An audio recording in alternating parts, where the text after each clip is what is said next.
Mi hijo no habla. ¿Tiene autismo? Primero, quiero aclarar cuándo es solamente un retraso del lenguaje. Existen tres tipos de este retraso. Uno puramente expresivo, es decir, comprende, pero no puede expresarse verbalmente. Otro comprensivo, o sea que no comprende lo que le dicen, pero sí manifiesta un lenguaje verbal, o sea que sí habla. Y otro retraso que conlleva ambos aspectos. No comprende y no expresa. Lo primero que hay que saber es si el niño presenta un problema de audición. Si podemos descartar este problema, entonces ahí sí avanzamos con el tema del lenguaje. Es muy común encontrarse con padres que van angustiados al consultorio y preguntan si la falta del lenguaje verbal de su hijo corresponde a un autismo.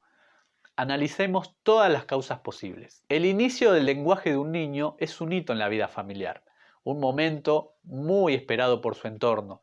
Cuando se retrasa, es habitual que todos opinen, que sugieran sus propias hipótesis, pero ¿en qué momento debemos preocuparnos? No es lo mismo si nunca habló, si habla solo para satisfacer sus necesidades de agua, comida, algún juguete, si habla solo en ciertos lugares, o si habla, pero no logra construir oraciones adecuadamente, o tiene dificultades para comprender instrucciones sencillas. Es muy habitual encontrarnos con madres que acuden al consultorio angustiadas y preguntan si la falta del lenguaje verbal de su hijo corresponde a un autismo.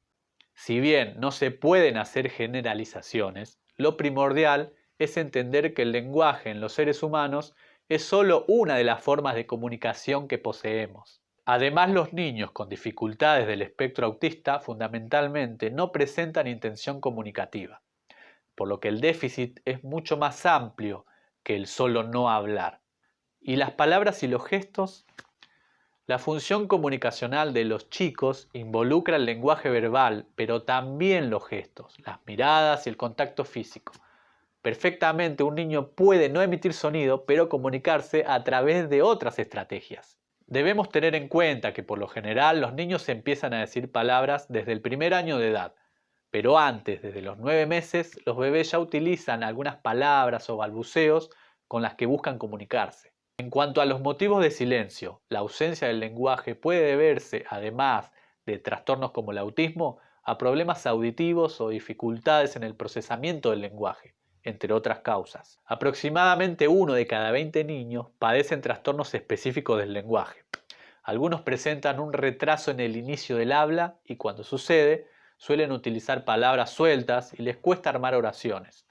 Da la impresión de que son niños con dificultades intelectuales o que tienen autismo, ya que repiten frases, emiten oraciones incompletas o repiten las palabras que dicen los demás. Esto se denomina trastorno del lenguaje expresivo. Dentro de los trastornos del lenguaje hay otro grupo que se relaciona con dificultades de comprensión. Estos niños presentan problemas para entender lo que otras personas han dicho. No pueden seguir instrucciones que les dicen y sus oraciones son desordenadas y confusas. El contexto es un factor a considerar. A veces los niños se expresan perfectamente sin necesidad de emitir palabras. Aquí es fundamental evaluar a estos pequeños dentro del contexto familiar. A veces los padres, sin darse cuenta, comprenden al hijo sin necesidad que hable y eso compromete el desarrollo normal de la comunicación verbal.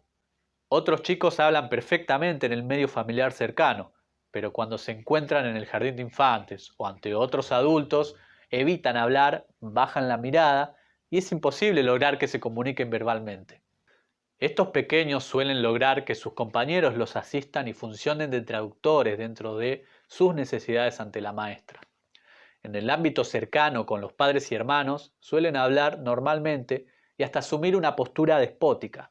Estos niños suelen tener un tipo de ansiedad muy particular que se denomina mutismo selectivo.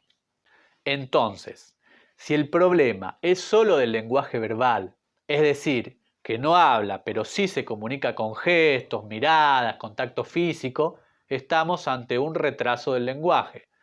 Pero si el problema es la falta de comunicación en general, es decir, que no habla pero tampoco se comunica ni con la mirada ni con los gestos, es posible que esté dentro del espectro autista. Para descartar esto, es muy importante realizarle una evaluación o consulta con un profesional. Un diagnóstico adecuado va a permitir una intervención a tiempo. Así que si te quedaste con alguna duda, querés saber más, déjamelo en los comentarios. Y no olvides suscribirte, que es gratis. Nos estamos viendo la próxima.